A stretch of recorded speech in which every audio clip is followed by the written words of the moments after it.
Why are we talking about procrastination? I think it's a part of everyone's life at some point or another, some more frequently than others. I myself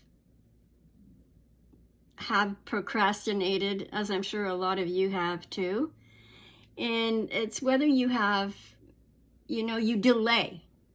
And is it because you have a hard deadline or a soft deadline, either or, a self-imposed deadline, that for one reason or another, we keep delaying what we're supposed to be doing. And that leads to a lot of anxiety. We feel guilty. Why haven't we got this done? And the longer it takes to get to it, the more anxiety we have. I'm going to read to you what researchers have discovered about procrastination, and that it's often associated with negative emotions such as anxiety and hopelessness, and can even lead to depression. It gets that serious. But a lot of the distress we experience when we procrastinate actually arises from our resistance to it. We feel ashamed that we've procrastinated, and we feel stressed about the fact that we procrastinate. And some say that it's a habit. So, are you really a procrastinator, or do you just have the bad habit of procrastinating? Think about that. Lack of confidence. One of the first things that comes up when you think about procrastination. Am I really able to do this? Why am I procrastinating? Do I have enough information? Is the task clear? Am I bored? What the heck is going on?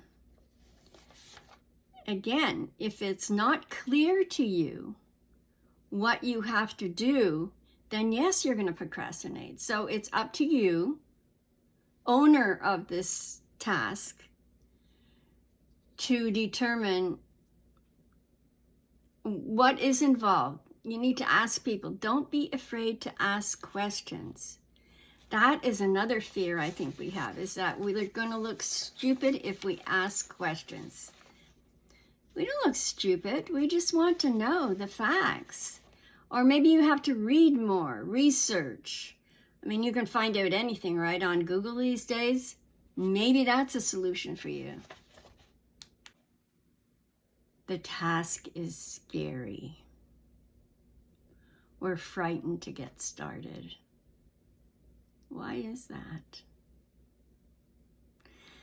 We feel, that what we typically do is in our comfort zone, and anything outside of our comfort zone is risky.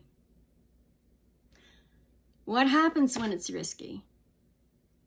Well, we feel that if we don't accomplish it correctly, that we'll be judged.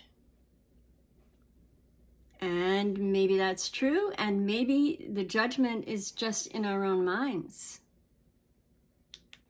When you announce to someone that you're going to have a certain task completed by Monday, for example,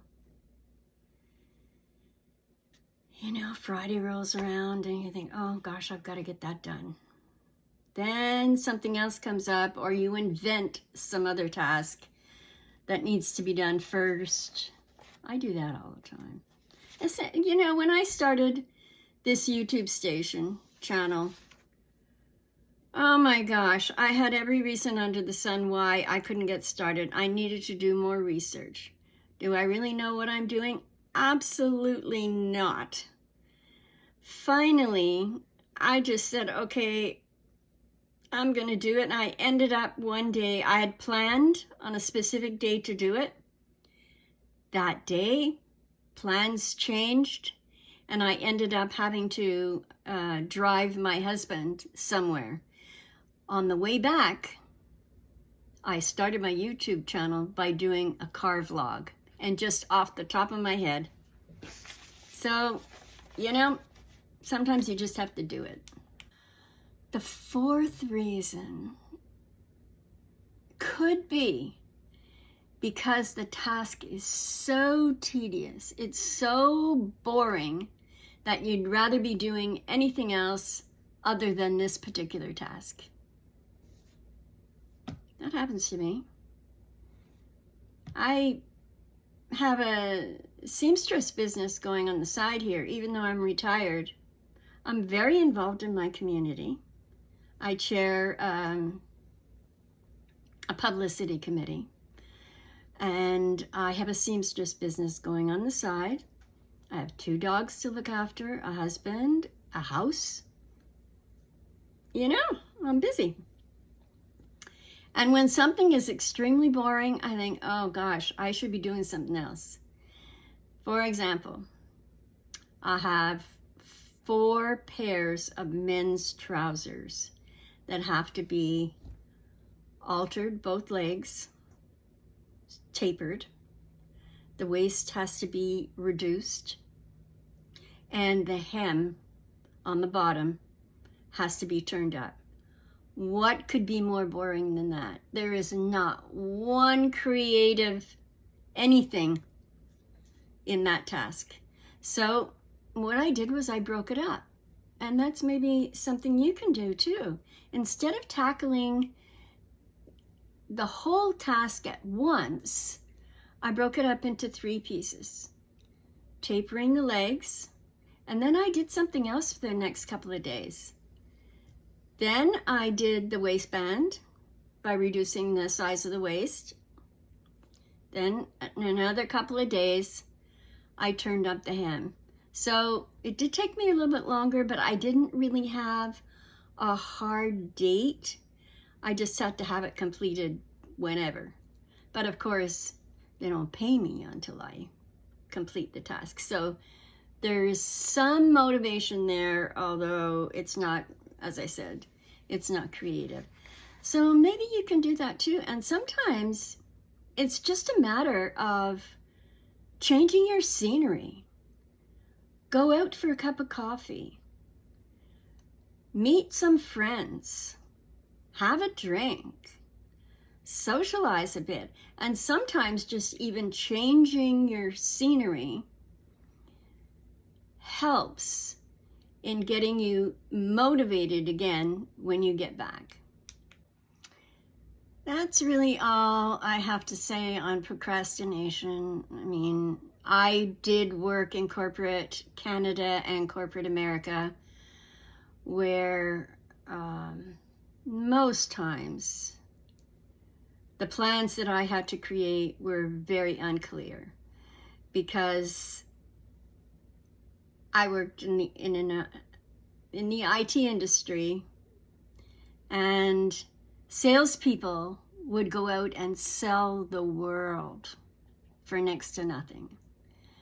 Develop a contract, and then the contract is given to you, and you say, how the heck am I going to put together a plan based on the vague promises that these people have made? And it's very common. So, you know, you really have to dig sometimes. Talk to everybody that's involved in the project. Don't be afraid to ask questions. Sometimes just take a break. Change the scenery. Do whatever background noise, white noise, music, whatever helps you to focus.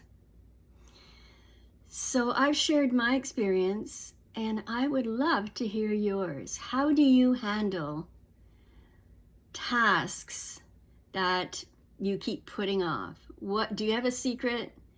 Do you have a way to navigate around that? I would love to know. Please drop it in the comments. And thank you for watching. I do appreciate it. And I would love for you to subscribe. And I will get better at this. The more videos I do, the better I'm going to get at it. And I would love for you to subscribe, hit that notifications button so you can be notified when I make a new video. Thank you.